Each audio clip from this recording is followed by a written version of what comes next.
मित्रों, वर्तमान समय में देश में जिस प्रकार से एक विशिष्ट प्रकार की राजनीति चल रही है, जो देश की आंतरिक सुरक्षा और ताने बाने को ध्वस्त करने के लिए किसी भी कीमत तक जाकर कमर कसे हुए दिखाई पड़ती है, उसकी एक वानगी जो कई बार आप पश्चिम बंगाल में देख चुके हैं, आज न्यायालय द्वारा गठित एसआईटी की रिपोर्ट आने के बाद पश्चिम बंगाल की तृणमूल कांग्रेस सरकार की हिंदू विरोधी निर्ममता अपने पूरे विद्रूप रूप में सामने आती हुई दिखाई पड़ रही है।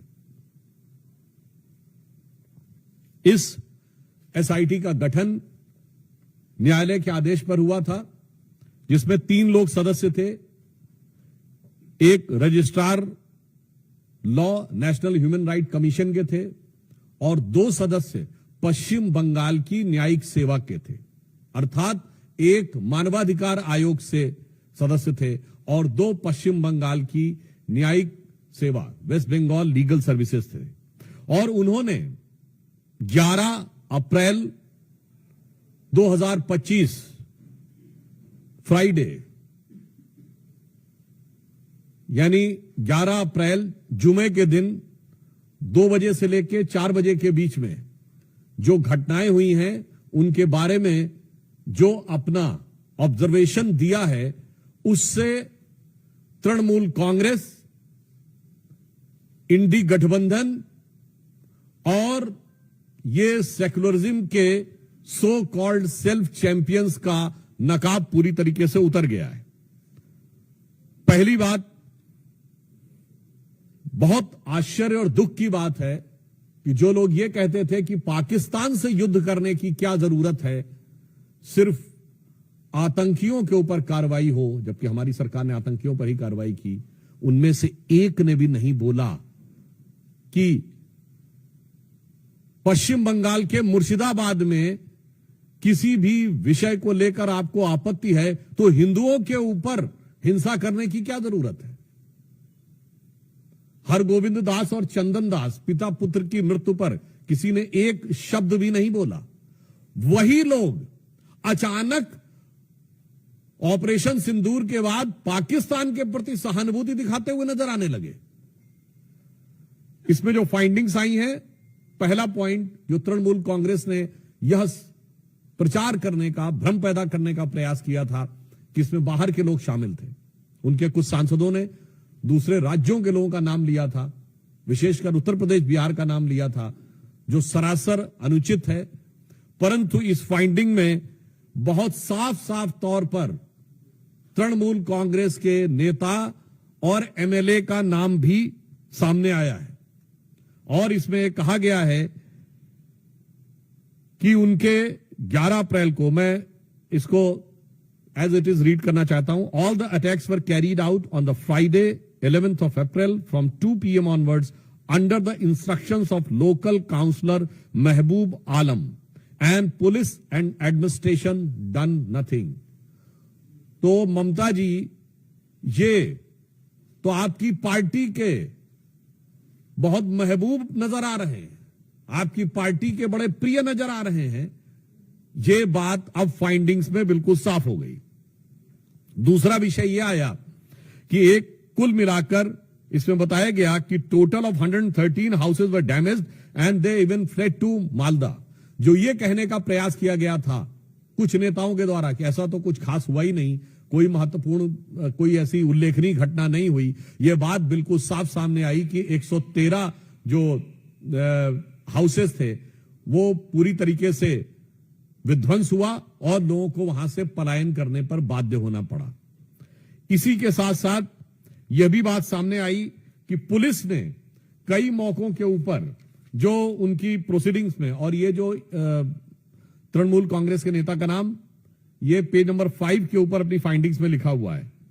फिर यह बताया गया कि दे want a permanent BSF camp and central armed police for their own protection. यानी पहले तो लोगों के घर विध्वंस हुए, फिर लोगों को पलायन पे बाध्य होना पड़ा, और पश्चिम बंगाल की पुलिस पर उनका इतना विश्वास हो गया कि वो सीमा सुरक्षा बल और केंद्रीय सुरक्षा बलों के ही कैंप में रहने के लिए उद्यत थे। यह साफ दर्शाता, और आगे लिखा है, the west Bengal police did not respond at the village of Betbona called at 4 p.m. on Friday and 4 p.m. of Saturday, but police did not pick up the call. यानी गांव के लोगों ने जब उनको मदद की गुहार लगाई, पुलिस ने कुछ नहीं किया। और कितनी गंभीर बात है कि पुलिस का फोन न पिकअप हो ऐसे समय में, जबकि वहां दंगे या सुनियोजित हिंदुओं को टारगेट करते हुए आतंकी शैली में दंगे किए जा रहे हों, तब अगर पुलिस नहीं उठाती है तो यह एक बड़ा गंभीर तथ्य है जो प्रकाश में आया है। और यह भी बात सामने आई है कि रेजिडेंट्स ऑफ शमशेरगंज, हिजालतला, शुलूतला, डिग्री, they came masking up their faces. यानी यह भी बात साफ आई कि चेहरा छुपाकर लोग सुनियोजित ढंग से हिंसा करने के लिए आए थे। एक बात बहुत स्पष्ट हो गई है कि हिंसा का प्रकार चाहे कोई भी हो, राजनीति का प्रकार चाहे कोई भी हो, वार सिर्फ और सिर्फ हिंदू समुदाय के ऊपर है।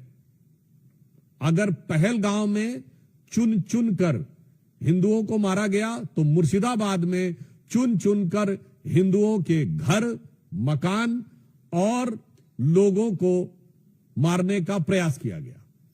मुझे लगता है कि अब इसके बाद पश्चिम बंगाल सरकार के पास किसी प्रकार का मुंह नहीं रह गया है यह कहने का कि वहां पर हिंसा नहीं हुई थी। नंबर 2, अब बिल्कुल साफ है कि वहां हिंसा हुई, सुनियोजित हिंसा हुई, तृणमूल कांग्रेस के नेताओं के इशारे पर हिंसा हुई, और बाकायदा धर्म और समुदाय देखकर हिंसा की गई। तो अब मैं पश्चिम बंगाल की मुख्यमंत्री ममता बनर्जी जी से पूछना चाहता हूं कि उनके ममतामयी हृदय में कब वह करुणा जागेगी कि वो अपने नेताओं पर कार्रवाई करेंगे। हम भारतीय जनता पार्टी की तरफ से स्पष्ट रूप से पूछना चाहते हैं कि न्यायालय के द्वारा गठित एसआईटी में यह तथ्य आने के बाद तृणमूल कांग्रेस के नेताओं पर ममता बनर्जी जी कब कार्रवाई करेंगी, और अपने नेताओं के अपमानजनक और मारे गए लोगों का उपहास उड़ाने वाले बयानों के लिए कब माफी मांगेंगी। धन्यवाद। मित्रों, प्रश्न सादर आमंत्रित है। सबसे पहले प्रज्ञा।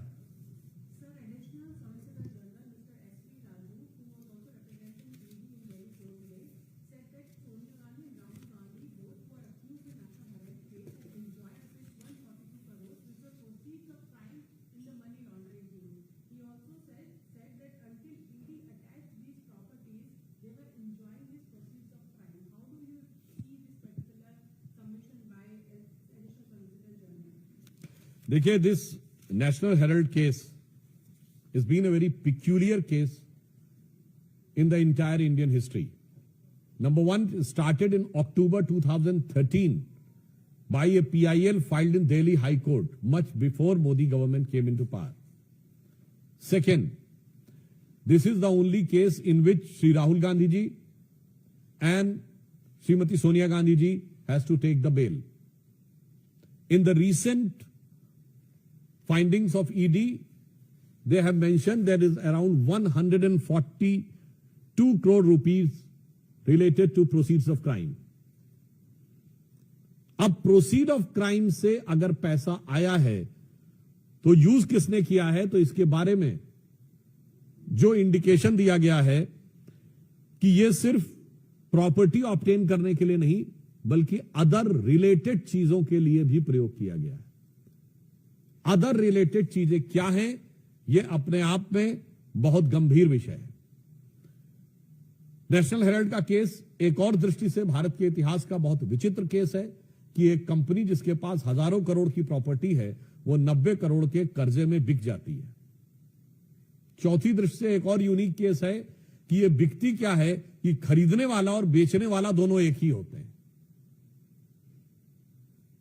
ऐसा क्रय विक्रय आपको भारत के इतिहास में कभी देखने को नहीं मिलेगा।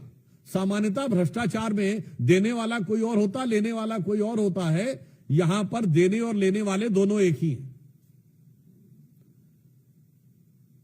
इसलिए जो ईडी ने फाइंडिंग की है, इसमें एक और बिंदु समझिए। कांग्रेस पार्टी ये कहती है नेशनल हेराल्ड बंद हो गया। 67 साल के शासनकाल में, जो हमारी सरकार आने से पहले था, 60 साल कांग्रेस या उसकी समर्थक सरकारों का शासन रहा। 55-56 साल सीधे कांग्रेस का शासन रहा। अगर उसमें कांग्रेस के अनुसार जो क्लेम है कि स्वतंत्रता संग्राम सेनानियों का यह अखबार जो पंडित जवाहरलाल नेहरू जी के द्वारा चलाया गया था, स्थापित किया गया था, और जो 3 भाषाओं में निकलता था, नेशनल हेराल्ड इंग्लिश में, नवजीवन हिंदी में और कौमी आवाज उर्दू में, इसका मतलब उसका कोई खरीदार ही नहीं था। यानी कांग्रेस के कार्यकर्ता भी उसे खरीदने को तैयार नहीं थे। कांग्रेस ने अपने कार्यकर्ताओं की जितनी संख्या बताई है, उतने भी लोग अगर खरीदते तो ये तीनों बिकने के कगार पे नहीं आते। तो नेशनल हेराल्ड और नवजीवन तो छोड़िए, जो नवजीवन नहीं दे पाए, कौम ने भी कौमी आवाज नहीं सुनी। अगला पॉइंट इसमें और भी महत्वपूर्ण यह हो जाता है कि यह भारत के इतिहास का इकलौता मौका है जब सरकारी संपत्तियों पे, पब्लिक संपत्ति पे भ्रष्टाचार होता था। यहां किसी पार्टी ने अपनी ही संपत्ति के ऊपर डाका डाल दिया। मतलब एक कहावत होती है कि अपने घर में कोई चोरी नहीं करता, अपने घर में कोई डाका नहीं डालता। यह आपने सिर्फ कॉमेडी फिल्मों में देखा होगा, मगर यह ट्रेजेडी देखिए कि नेशनल हेराल्ड केस इस मामले में एक विचित्र केस है। और यह भी दर्शाता है, the ED today has mention about 142 crore rupees of proceed. तो मैं कहना चाहूंगा, एक वो कांग्रेस थी जो महात्मा गांधी की कांग्रेस थी, जिसका सदस्यता शुल्क कितना था? 4 आने। कांग्रेस में नारा होता था, 1 चवन्नी चांदी की, जय बोलो महात्मा गांधी की। और आज कांग्रेस वहां पर पहुंच गई आधुनिक गांधियों के नेतृत्व में कि देश तो छोड़ो, पार्टी की संपत्ति भी आज के गांधी की। तो अगर 142 करोड़ का विषय आया है, यह बहुत गंभीर बात है। यह कांग्रेस पे सिर्फ कानूनी नहीं,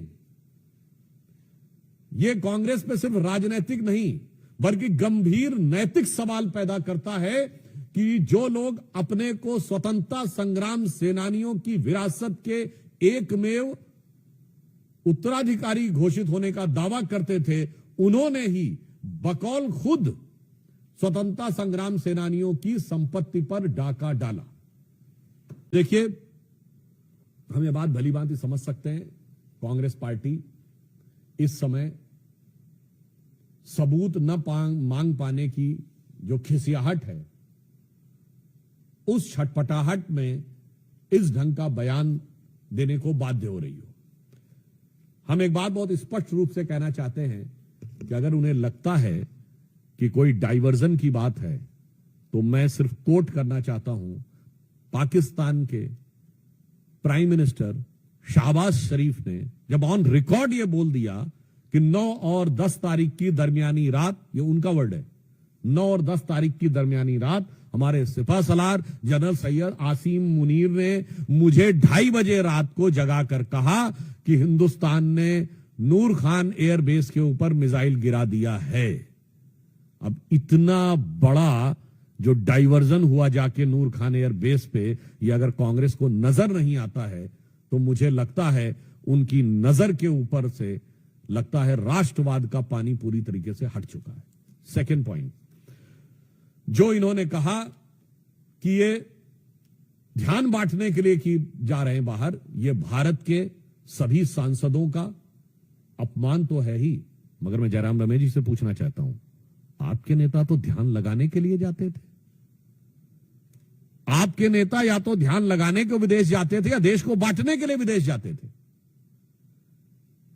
आपके नेता ने जितनी बार विदेश गए हैं, देश को बांटने वाली कोई ना कोई बात कह के आए हैं। पहली बार सभी दलों के लोग एक साथ मिलकर भारत की एकजुटता का प्रदर्शन कर रहे हैं। और जहां तक हमारी नीति है, हमारी नीति भारतीय जनता पार्टी की बहुत स्पष्ट है कि इस ढंग के मौकों के ऊपर दलगत भावना से ऊपर उठकर अंतर्राष्ट्रीय मंच पर भारत की एकजुटता दिखानी है, चाहे हम विपक्ष में हो या सत्ता पक्ष में।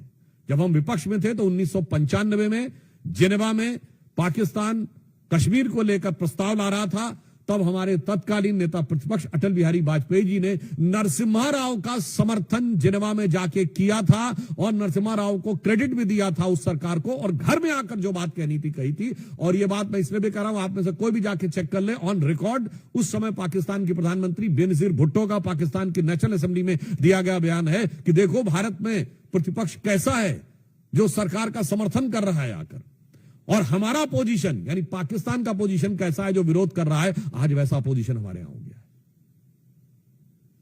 इसलिए यह बात जो कहने का प्रयास कर रहे हैं, वैसे ऑन द लाइटर नोट मैं एक और बात कहूं, लगातार आप देख ही रहे हैं कि कांग्रेस पार्टी के नेता एक के बाद एक ऐसा बयान देते हैं जो पाकिस्तान की मीडिया की सुर्खियां बटोरे। अब जयराम रमेश जी का यह बयान भी यूज किया जाएगा, तो ये पाकिस्तान की पीआर एक्सरसाइज में जो लगे हुए हैं और भारत के इस गंभीर प्रयास को जो पीआर कह के डाइल्यूट करने का प्रयास कर रहे हैं, मैं एक बात कहूंगा कि कुछ मामलों में उनकी मानसिकता और पाकिस्तान की मानसिकता में एक और मेल है। अभी आपने देखा कि ऑपरेशन सिंदूर में जिस अप्रतिम शौर्य का परिचय भारत की सेना ने दिया और जो गंभीर क्षति पहुंचाई, जिसका मैंने अभी आपको बता भी दिया कि पाकिस्तान के प्राइम मिनिस्टर का पाकिस्तान के आर्मी चीफ को कोट करते हुए बयान है, इसके बावजूद वहां के आर्मी चीफ का प्रमोशन हो गया, क्या बन गया? Field marshal. ठीक, हमारे यहां भी उसी जहनियत से पैबस्त हैं। वो जंग हार कर फील्ड मार्शल बनते हैं और कांग्रेस में चुनाव हार कर फील्ड मार्शल बनते हैं। वहां भी प्रमोशन होता है, यहां भी प्रमोशन होता है। तो इसे मैं कहना चाहूंगा, तो इसलिए दोनों तरफ बैठकर एक ही विचार, एक ही भाव, तो मिले सुर मेरा तुम्हारा करते हुए भारत के प्रयासों को इस प्रकार से अवांछित रूप से छोटा साबित करने का प्रयास बचना चाहिए कांग्रेस पार्टी को। और मैं कांग्रेस पार्टी और इंडी गठबंधन से, जो मैंने अभी मॉर्निंग में कहा, उसे रिपीट कर देना चाहता हूं। इंडिया अलायंस नाम रख लेने से दिल से भारतीय नहीं हो जाता। आज इंडिया अलायंस के तमाम नेताओं के बयान पाकिस्तान की मीडिया में, पाकिस्तान की संसद में, पाकिस्तान की सेनाओं की ब्रीफिंग में, पाकिस्तान द्वारा भारत के विरुद्ध दिए जा रहे डोजियर्स में कोट किए जा रहे हैं। तो ऐसा प्रतीत होता है कि ये पॉपुलर फ्रंट ऑफ पाकिस्तान की तरह इंडिया अलायंस बिहेव करने लगा है। और खड़गे जी का बयान हो या राहुल जी का बयान हो या जयराम रमेश जी का बयान हो, ऐसा प्रतीत होता है कि पाकिस्तान में पॉपुलरिटी की प्रतिस्पर्धा में ये एक दूसरे से आगे निकलने में लगे हुए हैं। पर मैं फिर कांग्रेस पार्टी से यह अनुरोध करना चाहूंगा कि इस मौके पर जब भारत के सर्वदलीय प्रतिनिधिमंडल विदेश में जा रहे हैं, तो इस प्रकार की बात करने से बाज आना चाहिए। भारत की एकजुटता का प्रदर्शन करना चाहिए। कम से कम कुछ समय के लिए अपनी भावनाओं पर नियंत्रण रखना चाहिए। वोट बैंक की राजनीति को राष्ट्रीय हित से अलग रखना चाहिए। देखिए, छत्तीसगढ़ में अभी जो सूचनाएं आ रही हैं और जो प्राइमा फेसिया इंफॉर्मेशन मिली है, प्रथम दृष्टया सूचना उनके अनुसार एक बहुत बड़ी सफलता छत्तीसगढ़ में नक्सलियों के विरुद्ध प्राप्त हुई है, जिसमें संभवतः प्राप्त जानकारी के अनुसार 25-30 से अधिक नक्सली मारे गए हैं।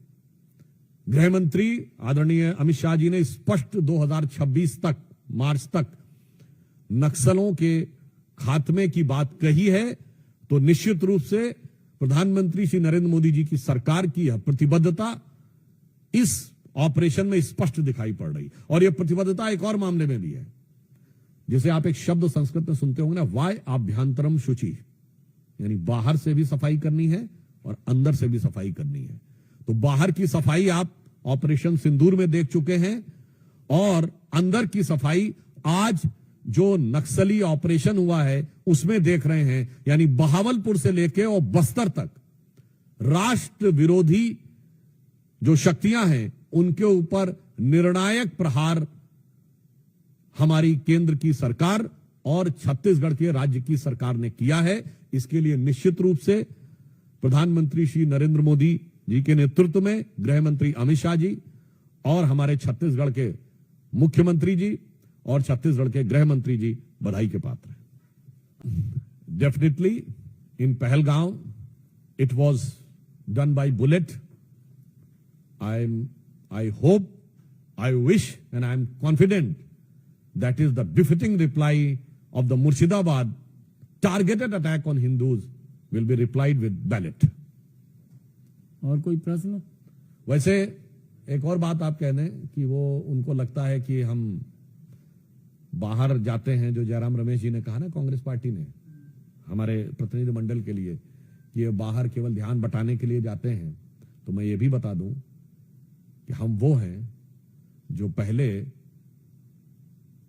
ठोक के आते हैं, फिर पड़ोसी को बताते हैं और फिर जरूरत पड़ने पे पूरी दुनिया को भी बताते हैं।